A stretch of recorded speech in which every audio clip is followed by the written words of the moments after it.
Sabe aquela pergunta que às vezes a gente se faz? Por que, mesmo podendo evitar uma tragédia, Deus parece que permite que ela aconteça? A gente sempre busca uma resposta rápida, né? Um livramento imediato.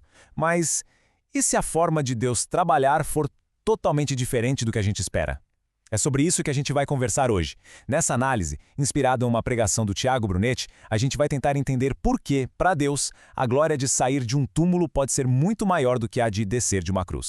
Para começar, vamos para um dos versículos mais curtos, mas ao mesmo tempo mais fortes de toda a Bíblia. Está lá no Evangelho de João. Simplesmente diz: Jesus chorou. Imagina a cena. Ele está ali, parado, diante do túmulo do amigo dele, Lázaro. Esse momento, essa dor tão humana, é o nosso ponto de partida. Mostra que Jesus sentiu a perda, sabe? Exatamente como qualquer um de nós sentiria. E é exatamente nesse cenário, nesse luto todo, que surge a pergunta. Uma pergunta que, vamos combinar, ecoa até hoje e que muita gente já se fez em momentos de crise. As pessoas que estavam ali pensaram alto. Peraí, se ele curou um cego, não podia ter impedido o amigo de morrer? É a grande questão, né? Por que deixar o caos acontecer? Bom, é aqui que a gente começa a entrar no centro da questão. A resposta, olhando por essa ótica, não está em evitar a crise. Não. Está no propósito que existe por trás dela. Parece que existe uma lógica divina em ação que está buscando algo muito maior do que o nosso conforto de agora. E o princípio fundamental é basicamente este. Tudo que Deus faz tem um motivo central, um objetivo final, a honra e a glória do seu próprio nome. O que isso quer dizer na prática? Que o momento, o jeito que a intervenção divina acontece, tudo é escolhido a dedo, sabe? Para não sobrar nenhuma dúvida de quem foi que realizou o milagre. A ação vem no momento exato para que a autoria seja, assim, inconfundível. E aqui está a metáfora que é o coração de tudo isso. A nossa expectativa, a expectativa humana, é que Deus nos tire da cruz, sabe? Que nos salve ali no pico da dor, da humilhação. Mas o método divino parece é outro. É como se ele preferisse a glória de sair de um túmulo todo lacrado do que simplesmente descer de uma cruz. Porque vamos pensar, a ressurreição tem um impacto, uma força que é incomparavelmente maior do que um simples resgate. E olha, essa ideia toda não é só teoria, ela é totalmente sustentada por histórias bem conhecidas que mostram esse padrão, o padrão da glória através da crise. Vamos dar uma olhada em alguns exemplos bem claros disso. O primeiro caso, Daniel. A gente está falando de um homem super fiel que, justamente por causa da fé dele, acabou enfrentando uma sentença de morte. E que sentença, hein? Ser jogado numa cova cheia de leões famintos. E aqui a gente começa a ver o padrão, percebe? Primeiro, a prova foi permitida, ele foi jogado lá. Segundo, o livramento. E atenção aqui, o livramento não foi evitar a cova, foi protegê-lo dentro da cova. E qual foi o resultado disso tudo? O rei Dário, teve que reconhecer o poder do Deus de Daniel. E o nome de Deus foi exaltado no reino inteiro. O milagre não foi impedir a queda, foi fechar a boca dos leões. Isso muda tudo. Agora vamos para outra história bem parecida, a dos 3 jovens hebreus, Sadraque, Mesaque e Abednego. O motivo da crise deles? Se recusaram a adorar uma estátua de ouro. E a condenação foi a fornalha ardente.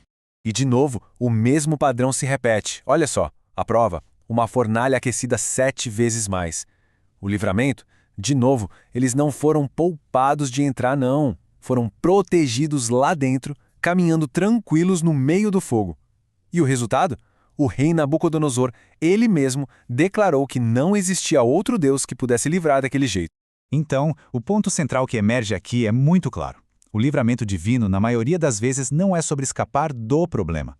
Não é sobre impedir a entrada na fornalha ou na cova dos leões.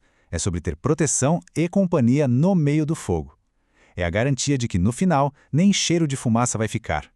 E tudo isso nos leva agora ao exemplo máximo, o mais poderoso de todos, aquele que na verdade dá o nome para essa nossa análise, a história do próprio Jesus. Pensa bem, pendurado na cruz, ele ouviu o grande desafio, a provocação. Ah, se você é o Filho de Deus, desce daí. Do nosso ponto de vista, do ponto de vista humano, essa seria a prova final, não é? A prova definitiva. Então, por que ele não fez? Por que não acabou com a dúvida de todo mundo ali na hora? A resposta está toda na magnitude do milagre. Porque olha só, descer da cruz seria sem dúvida impressionante. Mas sair de um túmulo selado depois de 3 dias morto, isso não é só impressionante. Isso muda a história da humanidade para sempre. a glória da ressurreição ecoa de um jeito infinitamente mais alto do que um simples resgate, um simples ato de se salvar. Mas essa jornada toda, passando pela crise, não é só sobre a glória de Deus, não. Tem também um propósito, uma recompensa para quem atravessa o processo. A história nunca termina na fornalha ou no túmulo. Tem sempre algo depois. Olha só o que aconteceu depois do livramento em cada caso. Daniel não só sobreviveu, ele foi promovido, virou governador. Sadraque, Mesaque e Abednego não só saíram sem nenhum arranhão, como receberam cargos de autoridade. José, depois de anos na prisão, se tornou o segundo homem mais poderoso de todo o Egito. E o Lázaro virou uma prova viva do poder da ressurreição, uma verdadeira celebridade da sua época. E tem uma frase da pregação original que resume isso de forma perfeita. Quanto mais difícil é, maior será a promoção ao sair daí. Ou seja, a intensidade da prova parece estar diretamente ligada ao tamanho da promoção que vem depois. A dificuldade não é em vão, ela está de alguma forma preparando o terreno para algo muito maior. Então, para a gente queixar, fica aqui uma reflexão final. E se a dificuldade que se enfrenta na vida não for só sobre a gente? E se, ao permitir essa passagem pelo fogo, o objetivo maior for revelar um poder e uma glória que vão muito além da nossa história pessoal? Fica a pergunta no ar. E se o propósito de toda essa prova for, no fim das contas, a glória de um nome que é muito maior que o nosso?